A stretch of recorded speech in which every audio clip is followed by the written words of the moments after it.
আম ৩৬শে জুলাই তত্ত্ব, রাজনীতি এবং মতাদর্শ এই প্ল্যাটফর্মের পক্ষ থেকে আম আ আপনাদেরকে সংগ্রামী শুভেচ্ছা এবং অভিনন্দন।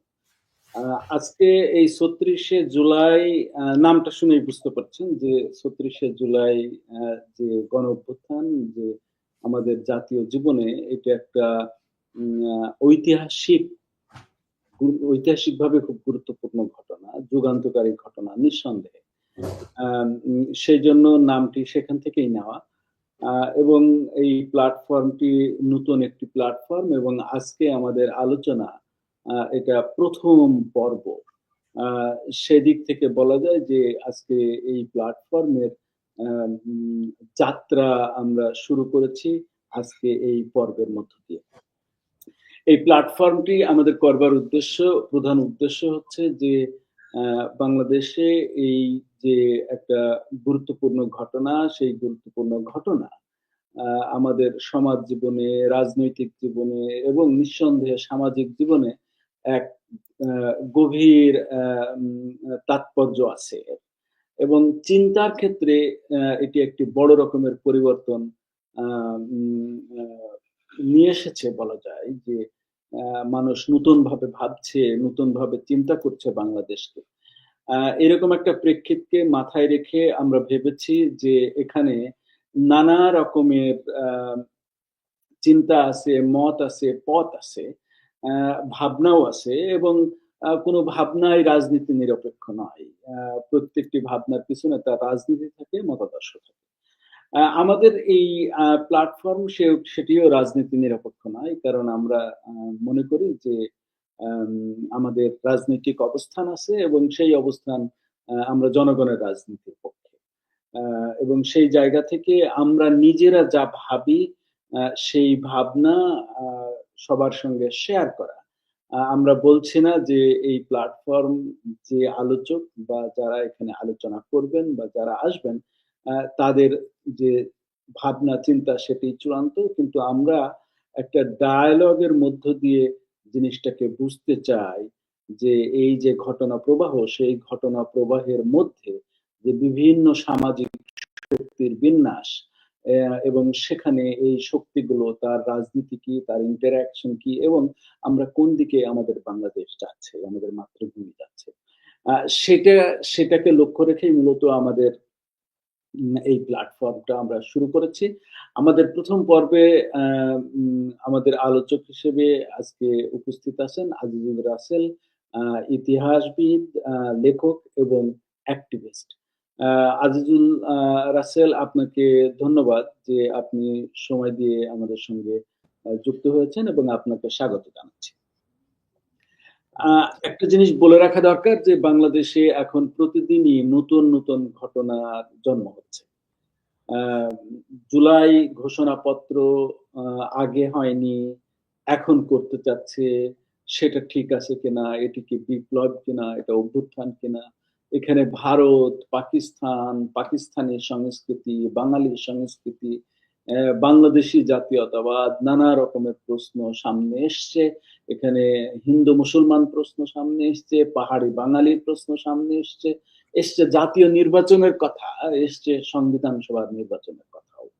আ ফলে নানা রকমের উম আলোচনা, প্রতি আলোচনা সেটার মধ্য দিয়ে রাজনৈতিক ঘটনা প্রবাহ আ সামনের দিকে অগ্রসর হচ্ছে। কিন্তু সেটি হলেও আমরা মনে করি যে জুলাই গণ-অভ্যুত্থানের যে ঘোষণাপত্র, আ সেই ঘোষণাপত্র একটি অত্যন্ত গুরুত্বপূর্ণ ঘটনা সব ঘটনার মধ্য দিয়ে। এই কারণেই যে এই ঘোষণাপত্রের মধ্য দিয়েই মূলত একটা জাতির যে অভিপ্রায়, এই অভ্যুত্থানের পিছনে যে অভিপ্রায়, সেই অভিপ্রায়টা প্রকাশিত হবে আ এবং আ প্রকাশিত হবে আনুষ্ঠানিকভাবে এবং লিখিতভাবে। সুতরাং তার যেমন একটা রাজনৈতিক তাৎপর্য আছে, সামাজিক তাৎপর্য তো অবশ্যই আছে। কিন্তু যেটি সবচাইতে বেশি গুরুত্বপূর্ণ সেটি হচ্ছে এর ঐতিহাসিক তাৎপর্য। কারণ ঘটনাটি ঐতিহাসিক। আ সুতরাং সেটি আমাদেরকে একটি পরিষ্কার করবে যে আমরা এই আন্দোলনের সঙ্গে যারা যুক্ত আছে বা যারা এখনো পর্যন্ত এই আন্দোলনের নেতৃস্থানীয় তারা কিভাবে ভাবছে, কিভাবে এই সমগ্র দেশের মানুষের স্বপ্ন এবং আকাঙ্ক্ষাকে কিভাবে তারা আর্টিকুলেট করছে, সেটা দেখার সুযোগ তৈরি হবে। সেইজন্যই আমাদের এই আলোচনা। আমাদের আলোচনার প্রধান লক্ষ্য হচ্ছে আমরা বলছি যে জুলাই ঘোষণাপত্র এটি কার ঘোষণা, কে ঘোষণা করছে? আ কে ঘোষণা করছে এটা নিঃসন্দেহে আমি বলেছি যে ছাত্ররা বা যারা নেতৃত্বে আছে বা এখন আ পরিবর্তিত পরিস্থিতিতে শুনতে পাচ্ছি যে আ সরকার, আ এই সরকার যেহেতু অভ্যুত্থানের সরকার তারাই ঘোষণা করবে। কিন্তু কার জন্য? সেটা একটা গুরুত্বপূর্ণ প্রশ্ন এবং এটা একটা আম রাসেল, এটা একটা হিস্টোরিক্যাল কোয়েশ্চেন। আ যদি আমরা বলি যে এইখানে মানুষের লড়াই সংগঠিত হয়েছে নির্যাতন, নিপীড়নের বিরুদ্ধে এবং লড়াইয়ের পরবর্তীতে আমরা দেখেছি যে জনগণের যে লড়াই সংগ্রাম, যে আত্মত্যাগ, যে আ রক্ত আ আ যে রক্তদান, আ যারা রক্ত দিয়েছে তাদের যে আকাঙ্খা, সেই আকাঙ্খা কখনো লিখিত হয়েছে, কখনো হয়নি। যেখানে লিখিত হয়েছে সেটি একটা অগ্রগতি হলেও দেখা গেছে সেটি বাস্তবায়ন হয়নি। তার উৎকৃষ্ট উদাহরণ আসাদ ৬৯ এর গণ-অভ্যুত্থানের এবং আরো তার একটি উৎকৃষ্ট উদাহরণ হচ্ছে নূর হোসেন ৯০ এর গণ-অভ্যুত্থানের নায়ক। যে বলেছিল যে স্বৈরাচার নিপাত যাক, গণতন্ত্র মুক্তি পাক। গণতন্ত্র মুক্তি পায়নি অন্তত নূর হোসেনের জন্য। সেই প্রেক্ষাপটেই আজকের আমাদের আলোচনা। রাসেল, আপনাকে আ আ ধন্যবাদ যে আপনি আমাদের এই আলোচনায় সময় দিয়েছেন এবং আমাদের আলোচনাটা আমরা করবার চেষ্টা করব একটু ডায়ালজিক্যাল ফরম্যাটে। আ নট ভেরি একাডেমিক ফরম্যাটে। এটা একটা এক ধরনের বৈঠকি আলোচনা টাইপের বলা যেতে পারে। Russell, over to you. ধন্যবাদ জাফর ভাই, আপনাকে আসলে অনেক ধন্যবাদ। আপনি এরকম একটা আম আয়োজন করেছেন। এটা খুবই গুরুত্বপূর্ণ। আসলে এই সময় আমাদের কথা বলা দরকার। মানে উম আ কারণ কথা বলার মধ্যে দিয়ে অনেক কিছু আসলে বেরিয়ে আসবে। অনেক ভুল থেকে আমরা শিক্ষা নিতে পারবো। আ মানে একটা জিনিস হচ্ছে আম নিঃসন্দেহে ২৪ সালে তো বটেই। মানে বাংলাদেশী ইতিহাসে একটা বড় ঘটনা যে জুলাইয়ের যে অভ্যুত্থান। মানে এত বড় অভ্যুত্থান আমি বলছি যে উম বাংলাদেশী ইতিহাসে ঘটেনি সত্যিকার অর্থে। আমরা ৯০ গণ অভ্যুত্থান দেখেছিলাম। কিন্তু এই গণ অভ্যুত্থানটা এর থেকেও অনেক, অনেক বড়, যেখানে আমি মনে করি ছাত্ররা একটা মানে এখানে গুরুত্বপূর্ণ ভূমিকা পালন করেছে, অগ্রগামী ভূমিকা পালন করেছে। সেটা মানে বাংলাদেশের ইতিহাস দেখলে দেখা যাবে যে বিভিন্ন সময় ছাত্ররা ভূমিকা গুরুত্বপূর্ণ ছিল। কিন্তু সেই সাথে একটি কথা ভুললে চলবে না যে ছাত্র বলতে মানে ছাত্র-ছাত্রী বলি, কারণ স্টুডেন্টদের বাংলায় আমরা অনুবাদ করি ছাত্র। আবার অনেকে এটা ভাবতে পারেন যে শুধু ছাত্র বলা হচ্ছে তাহলে ছাত্রী কবে? মানে অনেকটা টার্মটা থাকে না যেটা মানে মূলত শিক্ষার্থীদের যে শিক্ষার্থী বলা যায়। কিন্তু আমি আমি বলি যে অনেকে ছাত্র বলছে, সেটাও যে এখানে এটা পুরুষতান্ত্রিক শব্দ এটাও বলা যাবে না। কারণ অনেক সময় কি একটা শব্দ হচ্ছে কমন ২ টা ভাবে ব্যবহার হয়। এটাই বাংলায় অনেক একেকটা শব্দ একেকটা দেশে একেক রকম। ঠিক আছে? কারণ শব্দের অর্থ তো মানুষরা বানায়। ঠিক আছে? তাই না? সেই অর্থে ছাত্র বলতে মানে সবাইকেই বোঝায়, ছাত্রীও বোঝায়। এখানে শিক্ষার্থীও অনেকে বলতে পারে, কিন্তু মানুষের বলতে কষ্ট হয় হয়তো। কিন্তু আমি বলতে চাই যে ছাত্র আন্দোলন বলতে সেখানে শুধু ছাত্ররা জড়িত না, শিক্ষার্থীরা জড়িত না। সেখানে বিভিন্ন ঐতিহাসিক বিভিন্ন আন্দোলন সংগ্রাম দেখলেও দেখব সরাসরি এই ছাত্রদের সাথে, শিক্ষার্থীদের সাথে কিন্তু সাধারণ মানুষ জড়িত হয়ে পড়ে, জড়িত হয়। আমি একটা ছোট্ট ঘটনার কথা বলি, যেটা হচ্ছে ৬৯ এর গণ-অভ্যুত্থানের কথা অনেকে বলেন, ৬০ এর দশকের সেই উত্তাল সময়ের কথা বলেন। তার আগেও ৪০ এর দশকে আপনারা সবাই জানেন যে আম কৃষক প্রজা পার্টির যে একটা সরকার হয়েছিল, সেটা ভেঙে যাওয়ার পর হচ্ছে আ ফজলুল হক শ্যামাপ্রসাদের সাথে এবং আরো কয়েকটা যেটা উগ্রবাদী দলের সাথে হিন্দু মহাসভা এবং আরো কয়েকটা দলের সাথে তিনি মন্ত্রিসভা করেছিলেন। সেই মন্ত্রিসভা করে আসার পর, এটা আমি তপন রায় চৌধুরীর বইতে পড়েছি, ঠিক আছে? বাঙাল নামা নামক একটা বই লিখেছেন, খুবই দারুণ একটা বই, মানে পড়তে মজা লাগে। সেটা লিখেছেন। পরে ওইটার এক ধরনের ইংরেজিতেও তপন রায় চৌধুরী তার অটোবায়োগ্রাফি লিখেছেন। তো সেখানে তিনি একটা কথা লিখেছেন যে ফজলুল হক যখন ঢাকায় আসেন তখন হচ্ছে লোকজন তাকে উম বলতে শুরু করলেন যে, "ফজলুল হক, তুমি এটা কি করলা ভাই? যে তুমি শ্যামাপ্রসাদের সাথে করলা, তুমি কি আ হচ্ছে আমরা মুখ দেখাই কিভাবে?" তখন ফজলুল হক আ মানে বরিশালের মানুষ একেবারে সে আরো করে বলেছে, "মুখ না দেখাইতে পারলে তোমাদের, মানে আমি একটু ভালো করে বলছি, মানে এটা আরো মুখ দেখাতে না পারলে তুমি নিতম্ব দেখাও, সমস্যা কি?" ঠিক আছে? তো সেই ফজলুল হক যখন ঢাকায় নামে, মানে তখন ছাত্ররা তার বিরোধিতা করেছিল। তীব্র বিরোধিতা করেছিল। ছাত্রদের মেরে পিটিয়ে ভাগিয়ে দেওয়া হয়েছিল। সাথে, সাথে পুরান ঢাকা থেকে শুরু করে, ঢাকার আশেপাশ থেকে শুরু করে, নেইবারহুড থেকে সাধারণ মানুষ, কৃষক, এরা এসে তখন একেবারে ওই ফুলবাড়িয়া তখন রেল স্টেশন ছিল। সেটা ঘেরাও করেছেন। ঠিক আছে? তো এটা সর্দার ফজলুল করিমের ইতেও লেখা আছে। হচ্ছে তার ইতে। তারপর ওই রাজ্জাকের যে ঢাকার হম নিয়ে আলোচনায়। তো আমি দেখি যে যখনই ছাত্ররা জড়িত একটা আন্দোলনে যাচ্ছে, এখানে বেকিং আকারে কিন্তু এই শ্রমিক, সাধারণ মানুষ কিন্তু চলে আসে। তাদের কথা কিন্তু ভুললে হবে না। সক্রিয়ভাবে ছিল, এটা আমরা দেখেছি বিভিন্নভাবে। তো এই আন আন্দোলনটা যে হয়েছে, আমরা দেখব এই গণ অভ্যুত্থানটা যে হয়েছে, এইটার কিসের জন্য হলো? এটা যদি দেখি। কারা করেছে, ঠিক আছে? আমি একটু আগেও আপনার সাথে আলাপে বলেছি যে একটা পুরো কমিউনিটি আ হচ্ছে এই গণ অভ্যুত্থানের সাথে জড়িত।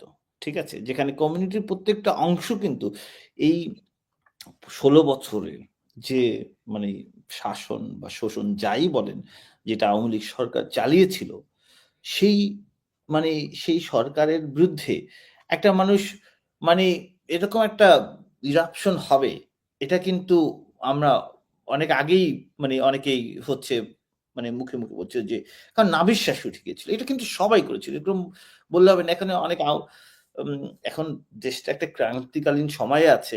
অনেক সমস্যা দেখা যাচ্ছে, অনেক হচ্ছে। কিছু হলেই আওয়ামী লীগের অনেকেই বলতে শুনি, "হ্যাঁ, তোমরা তো লাল বিপ্লবের কথা বলেছিলে। তাইলে এখন দেখো।"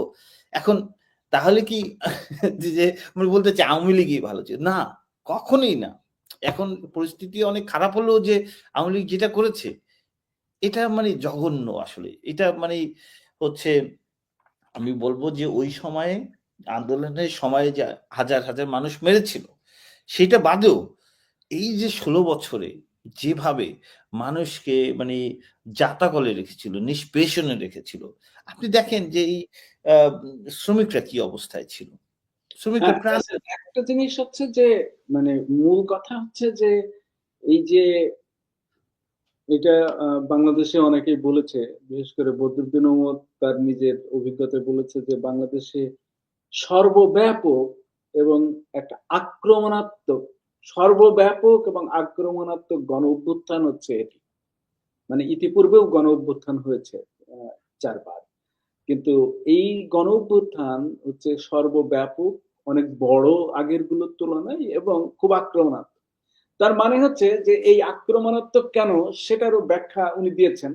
সেটা বলতে গিয়ে উনি বলছেন যে এখানে এই ফ্যাসিজম বা ফ্যাসিস্ট যে রেজিম, যে নিপীড়নের যে মাত্রা, সেই নিপীড়নটা হচ্ছে যে অত্যন্ত ন্যক্কারজনকভাবে নিপীড়ন করেছে। ফলে প্রতিক্রিয়াটাও হচ্ছে খুবই আক্রমণাত্মক হয়েছে। সেইটা একটা দিক। কিন্তু এখন যেটা প্রশ্ন সেটা হচ্ছে যে এই গণ-অভ্যুত্থানের তো একটা উইল আছে। জেনারেল উইল আছে না? হুম, মানে যেকোনো মুভমেন্ট যখন হয় তখন তার মধ্যে একটা জেনারেল উইল থাকে, আকাঙ্ক্ষা থাকে। হুম, সেই আকাঙ্ক্ষাটা ছাত্ররা বলেছে যে এখানে ফ্যাসিবাদের বিলোপ করতে হবে এবং যে বাংলাদেশটা হবে, যে গণতান্ত্রিক বাংলাদেশ হবে, সেখানে সাম্য, মানবিক মর্যাদা এবং সাম্য এবং মানবিক মর্যাদা এবং সামাজিক ন্যায় বিচার, এই জিনিস এটাকে নিশ্চিত করতে হবে। তার মানে ধরে নিচ্ছি যে জুলাই গণ অভ্যুত্থানের যে ঘোষণাপত্র, সে ঘোষণাপত্র নিয়ে কথা আছে বলতে হচ্ছে কেউ বলছে যে এই ঘোষণাপত্র আগে হয়নি, এখন কেন করছে? তার মানে হচ্ছে এটা মেকশিফট, এটা মেকি। কিন্তু আমি মনে করি যে এটা এই ঘোষণাপত্র আগে হয়নি। এর না, অর্থ কিন্তু এটা না যে এখন করা যাবে না। আমি আপনার কথার সাথে একেবারে একমত। পুরোপুরি একমত। কারণ আমরা আগে হয়নি এখন করা যাবে না এটা না তো। তাইলে আগে কিসের জন্য আন্দোলন করেছিল মানুষ? ঠিক আছে? Exactly, right. আপনাদের আগে তো সাম্য যেটা তারা আন্দোলন করছে। তারা মুখে অনেক কিছু তখন বলা যায় নাই। বলবেন কিভাবে? একটা আন্দোলনের মধ্যে আছেন, স্বতঃস্ফূর্ততার মধ্যে আছেন। তখন আপনি এসে করবেন, মানুষ পুলিশে ধরছে, করছে। ঠিক আছে? এখন বললে সমস্যাটা কি আমি তো বুঝি না। এখন যদি আমি বলি না আমরা একটা সাম্য প্রতিষ্ঠা করতে চাই। সামাজিক ন্যায় বিচার প্রতিষ্ঠা করতে চাই। ন্যায্যতা প্রতিষ্ঠা করতে চাই। গণতন্ত্র প্রতিষ্ঠা তো এগুলা কি যারা বলছে যে এখন এটা করলে সমস্যা তারা কি এটা বলতে চাইছে যে না এটা করতে পারবে না? তাইলে তো সেটাই ভুল মানে করছে। তারা বলছে যেটা তাদের আর্গুমেন্টটা হচ্ছে যে মেক্সিকো হলেও কোনো উম সমস্যা নেই। এখন এই যদি যে দেখো এই ছেলেগুলো কতটা immature, যে তারা আগে করেনি, আগে করতে পারেনি, এখন এটা করতে চাচ্ছে। মানে হচ্ছে ব্যাপারটা এরকম যে ওই যে বিয়ে করার যে ফাংশনাল কাজ সেটা আগে করেছে, কিন্তু পরে এখন হচ্ছে এটাকে লেজিটিমাইজ করছে। এটা বলতে চাচ্ছে। হাউএভার সেটাই এটা প্রশ্ন। এটা প্রশ্নটা আমি হচ্ছে করি। একদম। এটা একটা চরমভাবে অনৈতিহাসিক কথা। আমি মনে অনৈতিক করি এবং আমি বলব যারা বলছে যে এটা একটা ষড়যন্ত্রের ব্যাপার। অনেকে বলছে না যে আওয়ামী লীগের যে ষড়যন্ত্র করে আওয়ামী লীগকে উৎখাত করে করেছে। এটাই প্রমাণ করে যে আসলে এই ছেলেপানগুলো যারা আন্দোলন করেছে, আমরা তো জানি কিরকম রাষ্ট্র ছিল। আমি তো আমার কথা বলি। আমি তো মানে যখন দেশে ছিলাম, হ্যাঁ? যখন করছি, আমি তো কথা বলতেও ভয় পেতাম। সেই জায়গা থেকে দাঁড়িয়ে সেই ছেলেপেলেগুলো কত সাহসিকতার পরিচয় দিয়ে পুলিশের লাঠিপেটা খেয়ে সাংবাদিক, শিক্ষক সবাই মানে তাদের বিরুদ্ধে। সত্যি কথা তাই না? ঢাকা বিশ্ববিদ্যালয়ের শিক্ষক সমিতি কি করেছিল? তারা সরাসরি স্টুডেন্টদের বিরুদ্ধে দাঁড়িয়েছিল। হচ্ছে তারা বিভিন্ন জায়গায় বিবৃতি তারা করেছিল শেখ হাসিনাকে বলেছিল যে ছাত্রদেরকে গুলি করার জন্য। গুলি করার জন্য। তাহলে এটাও আমরা দেখেছি। এটা এখন আমার নিজের কাছে এটার এভিডেন্স আছে। আমি দায়িত্ব নিয়েই বলছি। এটা খুব দুঃখজনক। মানে মানে যে ছাত্ররা কিন্তু এখন সেই শিক্ষকদের কিছু বলছে না। কারণ তারা আমি মনে করি এখানে সহনশীলতার পরিচয় দিচ্ছে। তাহলে কি বলেন যারা তাদের ছাত্রছাত্রীদের গুলি করে মারতে বলে, তাহলে তাদের কথা চিন্তা করেন। তাহলে কোন জায়গা থেকেই তারা সাপোর্ট পাচ্ছে না। সাংবাদিকদের কাছ থেকে কোন সাপোর্ট পায়নি। সাংবাদিকরা আমি তো সংবাদের জন্য মুখিয়ে ছিলাম। কোন সংবাদ প্রচার করছে না। অনেক পত্রিকার ওয়েবসাইট বন্ধ করে দিচ্ছে এবং অনেক যেমন ৭১ টিভির মতো টেলিভিশন। আমি অনেক মানে সাংবাদিকদের মানে কথা বলতে ওদের সাথে রুচি হতো না। এখনো আছে তারা। এখন আবার তারা বিভিন্ন স্ট্যাটাস সুর দিচ্ছে। পাল্টেছে। হ্যাঁ, এটা করছে, ওইটা করছে। আমি দেখছি তাদেরকে। তারা আমার Facebook এর অ্যাকাউন্টেও আছে। আমি মনে করি এই জীবনটা তো ছোট। এই জীবনে তো অল্প কিছু টাকার জন্য গোলামি করে লাভ নাই। যেটা হচ্ছে ফানও একটা কথা বলেছিলেন যে, প্রত্যেকটা জেনারেশনের একটা দায়িত্ব থাকে। এই দায়িত্বের সাথে তা পালন করবে বা বিট্রে করবে। এই ২ টার মাঝামাঝি কিছু নাই। তো যারা এইগুলা করছে তারা এই জেনারেশনের দায়িত্বটা পালন করছে না, বিট্রে করছে। ঠিক আছে? এবং আমি সেটাই হচ্ছে আমরা মূল প্রশ্নে ফিরে আসি। আমাদের হাতে আর ১০ মিনিট সময় আছে। সেটি হচ্ছে যে এই যে অভ্যুত্থানে আমরা দেখেছি ছাত্র ছিল, শিক্ষক ছিল এবং তুমি যে উদাহরণটা এখানে নিয়ে আসলে সেটা হচ্ছে যে ফজলুল হকের কৃষক প্রজা পার্টি। এই অভ্যুত্থানে শ্রমিকরা এসেছে। শ্রমিকরা এসেছে, পোশাক শ্রমিক এসেছে অপ্রাতিষ্ঠানিক খাতের শ্রমিক, নির্মাণ শ্রমিক থেকে শুরু করে আমরা বিক্রেতা, মুড়ি বিক্রেতা এবং আমরা এটাও দেখেছি যে এখানে হিজড়া যাদেরকে আমরা বলি এবং এই সমাজ যাদেরকে হিজড়া বলে আন্ডারমাইন করে, সেই হিজড়ারাও এসছে এবং তারা টাকা নিয়ে এসছে। হুম, এবং আমি গতকালকে একটা স্টোরি পড়ছিলাম। সেখানে আম যখন 18ই জুলাই যখন হচ্ছে এই ব্যাপক গণহত্যা হচ্ছিল এবং 19শে জুলাই, 18ই জুলাই যখন ইন্টারনেট বন্ধ করে দিয়ে এগুলো হচ্ছিল, তখন প্রাইভেট ইউনিভার্সিটির ছেলেরা আ যে মুভমেন্টটা টেক ওভার করলো এবং তারা কন্টিনিউটিটা ধরে রাখলো। ওখানে কুড়িলে যে এক যখন পুলিশ ব্যাপকভাবে গুলি করছে, তখন ছাত্ররা যেয়ে ওইখানকার কুড়িল এলাকাতে অ্যাম মানুষজনের বাড়িতে গেছে। মানুষজনের বাড়িতে যাওয়ার পরে ওখানে যেটা ঘটেছে সেটা হচ্ছে যে আমাদের যে ওই অঞ্চলে যে মেয়েরা ছিল মা-বোন, তারা এসে এই তাদেরকে বাতাস করা থেকে শুরু করে কিভাবে এই টিয়ার গ্যাসের এটাকে ইয়ে করা যায়, পেস্ট নিয়ে আসছে এবং তারপরে যখন সুস্থ হয়ে উঠছে, তখন একজন ২ টা বাঁশ নিয়ে এসে দিয়েছে। বলছে যে, "এই বাঁশ ২ টা নিয়ে যাও, নিয়ে যেয়ে পুলিশদেরকে মোকাবেলা করো।" তো তার মানে আমি বলছি যে এখানে বিভিন্ন রকমের সামাজিক শক্তির সমাবেশ ছিল। প্রশ্ন হচ্ছে যে ছাত্ররা নিঃসন্দেহে একটা বীরত্বপূর্ণ ভূমিকা পালন করেছে। তো জুলাই গণ অভ্যুত্থানের যে ঘোষণাপত্র, সেই ঘোষণাপত্রে এই যে আমড়া বিক্রেতা, যে মুড়ি বিক্রেতা, এই যে গার্মেন্টস এর শ্রমিক, রিক্শাওয়ালা, ইজি বাইক, তার আকাঙ্ক্ষার প্রতিফলন এখানে ঘটবে কিনা? সে কারণেই আমি বলেছি যে কার জন্য কে ঘোষণা করছে। আম সেইটাকে আম কিভাবে তুমি দেখছো? কারণ ইতিমধ্যে আমরা দেখেছি যে এখানে নারী শিক্ষার্থীদের একটা বিরাট বিপ্লবাত্মক ভূমিকা ছিল। কিন্তু আমরা উপদেষ্টা পরিষদে তাদেরকে দেখিনি। আবার না, একই সাথে এই সরকারের অনেক রকমের আ নীতি এবং অবস্থান আমরা লক্ষ্য করছি, যেটা গণ অভ্যুত্থানের যে আম মূল স্পিরিট, যে মূল যে আকাঙ্ক্ষা, সেই আকাঙ্ক্ষার সাথে অনেক সময় স্ববিরোধী। সেই জায়গা থেকে এই ঘোষণাপত্রে যে মানুষগুলোর কথা আমরা বলেছি, তাদের গুরুত্বটা কিভাবে? না, একদম এটা ঠিক বলেছেন যে এই যে ঘোষণাপত্র বা তারা যেটা চাচ্ছে বা একটা পক্ষ আছে সরকার, একটা বৈষম্যবিরোধী আন্দোলন যারা এখন আছে। তো আপনি একেবারেই ঠিক বলেছেন যে এটা আর নতুন করে বলার কিছু নাই। মানুষের বোঝা উচিত।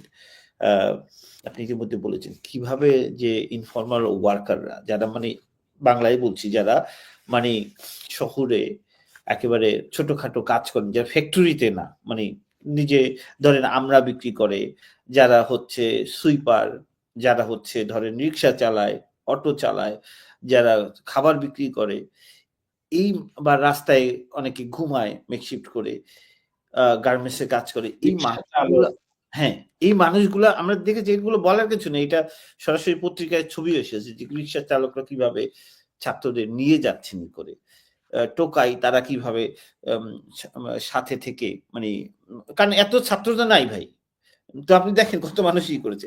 এর মধ্যে বেশিরভাগ আমি বলব যে মানুষ যারা আন্দোলনটাকে একেবারে মানে ছাত্ররা করেছিল তো নিজেদের কোটা দিয়ে শুরু করেছিল। কিন্তু সেটাকে যে একেবারে গণ আন্দোলনের রূপ দিয়ে এই যে হাসিনাকে যে উৎখাত করা, এর এই এই শ্রমিক বা কৃষকদের থেকে যে আসা যে মানুষগুলো, এমনকি গ্রামেও কিন্তু আন্দোলন হয়েছে। গ্রামের মানুষও অনাস্থা জানিয়েছে। ঠিক আছে? এটা সম্ভব হতো না। এখন তার কথা হলো তাদের দ্বারা যে এটা সম্ভব হলো না, মানে তাদের ছাড়া যেটা সম্ভব হতো না, সেই মানুষগুলোর কথা কি সেই মানুষগুলোর যে আকাঙ্খা, জন আকাঙ্খা সেটা কি পূর্ণ হবে কিনা? আমরা কিন্তু ৭১ সালেও কিন্তু দেখেছি যে কিভাবে সাধারণ মানুষ কৃষক শ্রমিক অংশগ্রহণ করেছিল কিন্তু সেটা পূরণ হয় নাই। এবার পূরণ হবে কিনা সেটা বা এই ঘোষণায় আসবে কিনা, আসলেই সেটা পালন হবে কিনা সেটা সেটা আমাদেরকে একটা হচ্ছে যে আসবে কিনা সেটা ভিন্ন প্রশ্ন। প্রশ্নটা হচ্ছে তাদের এই ছাত্রদের এই বিষয়টাকে কিভাবে দেখা উচিত? দেখা উচিত। আমি এই আমি সেটাই বলছি। ঘোষণাটার আ যে অবস্থানটা কিভাবে ছা থাকা দরকার? একদম। ছাত্রদের আসলে আমার মনে করি সেইজন্য মানে অকৃতজ্ঞ হলে চলবে না। ছাত্রদেরকে এদের কথা দেখতে হবে। আমি খুবই দুঃখ পেয়েছি যে এই সরকার গঠিত হয়েছে, এই সরকারের শ্রমমন্ত্রী যিনি একেবারে সেই শ্রমিকই অ্যাডভাইজার বা কিছু একটা মন্ত্রী না বলে, শ্রম সেই উপদেষ্টা আসিফ। হ্যাঁ, সেই আসিফ সাহেব সরাসরি আন্দোলনে ছিলেন। সেই আসিফ সাহেব শ্রমিকদের ৳১ বেতন বৃদ্ধি করতে তার কলিজা কেঁপে যায়। আমি বলি, তুমি কাদের কলিজার, কাদের রক্তের উপর দাঁড়িয়ে এখানে আছো? এই সরকার যে গঠিত হয়েছে যেখানে, সেখানে বেশিরভাগ দেখেন, আমি নাম বলতে চাই না, ২-১ জনের নাম বলে, রেজওনা এই সেই। এরা কতটা আন্দোলনের সময় সক্রিয় ছিল। এই মানুষগুলো উম হচ্ছে কখনো করলে ভালো, করছে না। সাধারণ কৃষক, সাধারণ শ্রমিক, সাধারণ মানুষের কথা চিন্তা করছে না। তো ছাত্রদের সেটা মাথায় রাখতে হবে। কৃতজ্ঞতা সবসময় জনগণ, ছাত্র কিন্তু আজীবন তারা থাকবে না। এবং আ শুধু কৃতজ্ঞতার বিষয় না রাসেল, আরেকটা বিষয়ও আছে, সেটা হচ্ছে না আজকে এই ছাত্ররা যদি সত্যিকার ভাবে হ্যাঁ, বাংলাদেশে কোনো গণতান্ত্রিক রূপান্তরকে এগিয়ে নিতে চায়, হ্যাঁ, তাহলে তাদের সবচাইতে বিশ্বস্ত বন্ধু এরা, হ্যাঁ। এরা এই এবং এদের জাতীয় সাথে একটা মঞ্চে। কানেকশন করতে হবে জাফর ভাই। এটা একটা গুরুত্বপূর্ণ। নাইলে কানেকশন না করলে তারা কি চায়? এই সাধারণ মানুষ, এই কৃষক, শ্রমিক তারা কিভাবে? তাদের সাথে একেবারে যোগাযোগ রাখতে হবে। তাদের সাথে করতে হবে। আমি কৃতজ্ঞতার ব্যাপার না, আমি সফটলি বলেছি। কিন্তু এম একটা তারা যদি সত্যিকার যে কথা মুখে বলছে যে আমরা একটা সাম্য, সামাজিক ন্যায্যতা, ন্যায় বিচারের জন্য একটা গণতান্ত্রিক রাষ্ট্র করতে চাই। ৯৫% মানুষ এখানে কৃষক, শ্রমিক, নিম্নবিত্তের মানুষ। তাইলে তাদের না নিয়ে আপনি কিভাবে পারবেন? ঠিক আছে? তো তাদের কথা সবসময় কেন্দ্রে রাখতে হবে। কিন্তু বিগত সরকারগুলো, আমি আওয়ামী লীগ বলছি, বিএনপি বলছি, বা যারা জামাত-টামাত এগুলো যারা ছিল, ঠিক আছে? বা যারা ক্ষমতায় ছিল তাদের কথাই বলছি। তারা কখনো এদের কথা ভাবে নাই। ঠিক আছে? না, এরা কেউ কখনোই ভাবেনি।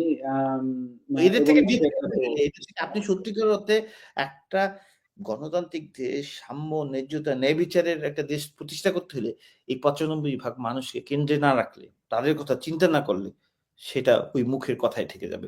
এবং সেই পরিণতি কিন্তু একই অবস্থার দিকে চলে যাবে আসলে জাফর ভাই। আপনি এখন বলেই শেষ করে দিতে পারেন। আমি জাস্ট অল্প কথাই না, ধন্যবাদ রাসেল। না, আমাদের ওইটাই বলবার যে মূল কথা হচ্ছে ঐতিহাসিকভাবে দেখা যায় যে যেটা বলেছি যে আসাদ এবং যে নূর হোসেন তারা সবসময় জীবন দেয়। তারা সম্মুখভাগে থাকে, তারা আন্দোলন গড়ে তোলে এবং আন্দোলনে মোমেন্টাম তৈরি করে, এবং সেটা আমরা দেখেছি যে এই যে আবু সাঈদের যে বীরত্বপূর্ণ ভূমিকা, সে পুরো আন্দোলনটাকে একেবারে ঘুরিয়ে দিয়েছে। এই আবু সাঈদ একটা ভূমিহীন কৃষকের সন্তান।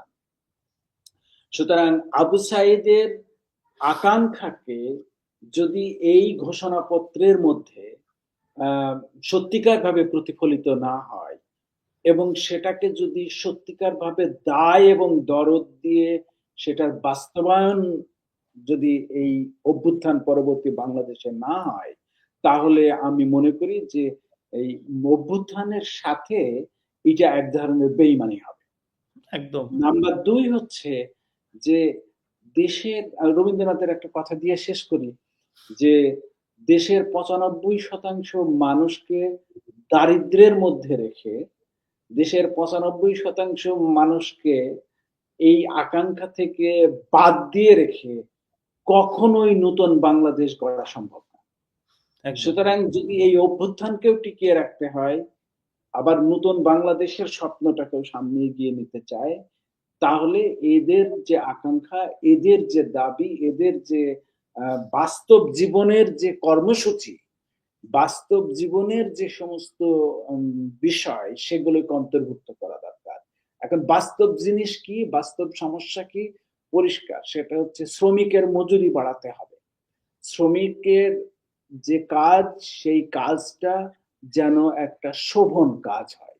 শোভন কাজ বলতে আমি বলছি এমন একটা কাজ যা দিয়ে সে জীবিকা নির্বাহ করতে পারে। একদম, যে কৃষক উৎপাদন করছে, তার উৎপাদিত ফসলের মূল্যটা তার জন্য খুব জরুরি। একদম, গ্রামে যে জমি আছে, সেই জমি ভূমিহীন কৃষককে জমি দেওয়ার প্রশ্নটা গুরুত্বপূর্ণ প্রশ্ন। একদম। সুতরাং এই আমি বাস্তব জীবনের সমস্যা বলতে বলছি এই সমস্যা, এবং একই সাথে সবচেয়ে গুরুত্বপূর্ণ আজকে যে জিনিসটা জরুরি গুরুত্বপূর্ণ বিষয় সেটা হচ্ছে বাজারের যে সীমাহীন দাম জিনিসপত্রের, এই দামটাকে নিয়ন্ত্রণ করা এবং হুম, অর্থনীতির মধ্যে এটাকে এমনভাবে রিকনফিগার করা হুম, যে অন্তত দরিদ্র মানুষ যারা এখানে জীবন দিয়েছে তাদের যেন সামাজিক নিরাপত্তাটা নিশ্চিত হয়। তো রাসেল আপনাকে অনেক ধন্যবাদ যে আমাদের আজকে ১ম পর্বের এটা একটা আমরা এই প্ল্যাটফর্ম যদি ধারাবাহিকভাবে অগ্রসর করে নিতে পারি, তাহলে এইটা একটা ঐতিহাসিক মুহূর্ত হবে বটে। সেই বিবেচনায়। সুতরাং এরকম একটা ঐতিহাসিক ক্ষণের সাথে নিজেকে সম্পৃক্ত করা ডেফিনিটলি আমার জন্য আমি মনে করি যে আমি খুবই আম আ উৎসাহিত এবং একই সাথে গৌরববোধও করছি এবং একই সাথে কৃতজ্ঞতাও যে uh you are also part of that history. আমিও খুবই মানে ভালো বোধ করছি, গর্বিত বোধ করছি। ধন্যবাদ যে এরকম একটা ১ম যে আপনার উদ্যোগের সাথে রাখায় আমাকে। আমি এটা আসলে সবার উদ্যোগ এবং এখানে যারা দেখছেন বা ভবিষ্যতে দেখবেন, তাদের সকলকে বলে রাখা দরকার এই প্ল্যাটফর্মটা একটা ওপেন প্ল্যাটফর্ম। আপনারা নিজেরা যদি আ কেউ বলতে চান বা আপনাদের যদি কোনো মতামত থাকে, কোনো প্রশ্ন থাকে বা আমাদের সঙ্গে আলোচনা করতে চান, তাহলে এই আলোচনায় আপনিও যুক্ত হতে পারবেন এবং আমাদের যে আম অ্যানাউন্সমেন্ট বা পোস্ট গুলো আমরা দিই সেখানে লিংক আছে, ওই লিংক দিয়ে আপনারা ঢুকতে পারবেন। সুতরাং সবার অংশগ্রহণের মধ্য দিয়েই হয়তোবা আমাদের এই আলোচনাটা ধারাবাহিকতাটা রক্ষা করা সম্ভব হবে। আ সেজন্য আ আগামী আ আমরা মাসে অন্তত ২ বার এই ধরনের আলোচনা আয়োজন করবার চেষ্টা করব। আমাদের সাথে থাকবেন এবং আপনিও অংশগ্রহণ করবেন। আম সকলকে আবারও শুভেচ্ছা এবং আ গণ অভ্যুত্থানের যে আম আ সংগ্রামী আ আ শুভেচ্ছা এবং স্পিরিট যে অভিপ্রায় তার সাথে আম থাকার জন্য এবং সেই লড়াইকে সামনে অগ্রসর করে নেওয়ার জন্য আ আপনাদের সকলের ভূমিকাই হয়তোবা নতুন বাংলাদেশ বিনির্মাণকে সম্ভব করবে। আ ধন্যবাদ রাসেল, ধন্যবাদ দর্শক শ্রোতা যারা দেখছেন বা ভবিষ্যতে দেখবেন।